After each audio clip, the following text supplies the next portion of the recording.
اسلام میں نیا سال منانے یا کسی بھی ایسے عمل کے بارے میں جو دین میں نہیں پایا جاتا، اس کے بارے میں بنیادی اصول یہ ہے کہ دین میں بدعت یعنی نیا عمل کو پسند نہیں کیا جاتا۔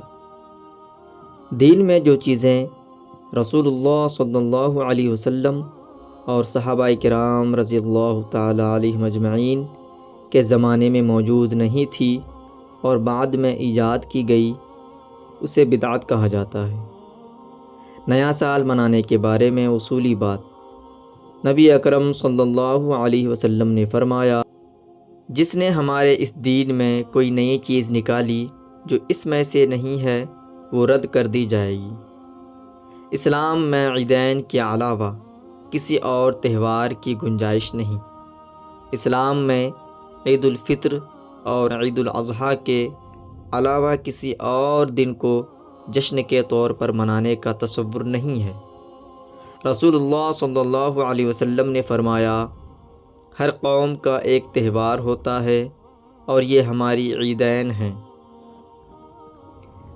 نیا سال منانے کا عمل اسلامی تعلیمات میں نہ تو نبی اکرم صلی اللہ علیہ وسلم کے دور میں تھا اور نہ ہی صحابہ کرام رضی اللہ تعالی علیہم اجمعین کے دور میں۔ یہ عمل بعد میں دیگر اقوام کی تقلید کے نتیجے میں مسلمانوں میں داخل ہوا۔ غیر مسلموں کی مشابہت سے منع کیا گیا ہے۔ رسول اللہ صلی اللہ علیہ وسلم نے غیر مسلموں کی مشابہت اختیار کرنے سے سختی سے منع فرمایا۔ نبی کریم صلی اللہ تعالی علیہ وسلم نے فرمایا، جس نے کسی قوم کی مشابہت اختیار کی وہ انہی میں شمار ہوگا۔ نیا سال منانے کی روایت زیادہ تر غیر اسلامی ثقافتوں سے آئی ہے اور اسلام میں ایسی چیزوں سے پرہیز کرنے کی تاکید کی گئی ہے۔ نیا سال یاد دہانی کا موقع اسلام میں وقت کی قدر و قیمت کو سمجھانے کے لیے مختلف احادیث اور قرآنی آیات موجود ہیں۔ نمبر 1، اللہ تعالیٰ فرماتا ہے، والعصر ان الانسان لفی خسر، زمانے کی قسم، بے شک انسان خسارے میں ہے۔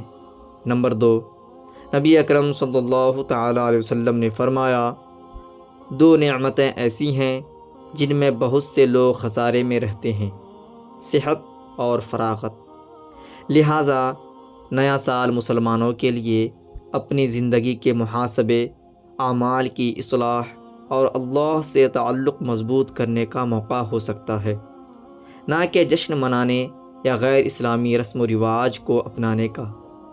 خلاصہ، نیا سال منانا اسلامی تعلیمات کے مطابق جائز نہیں، کیونکہ یہ بدعت اور غیر مسلموں کی مشابہت کے زمرے میں آتا ہے۔ مسلمانوں کو اپنی زندگی کے ہر لمحے کو اللہ کی رضا کے مطابق گزارنے پر توجہ دینی چاہیے۔ نیا سال محاسبے، توبہ اور اعمال کی بہتری کا موقع سمجھا جا سکتا ہے، لیکن اس میں کوئی خاص جشن یا تقریب منعقد کرنا اسلامی تعلیمات کے خلاف ہے۔ اگر آپ مزید وضاحت چاہتے ہیں تو ہمیں کمنٹ سیکشن میں ضرور بتائیں۔ السلام علیکم۔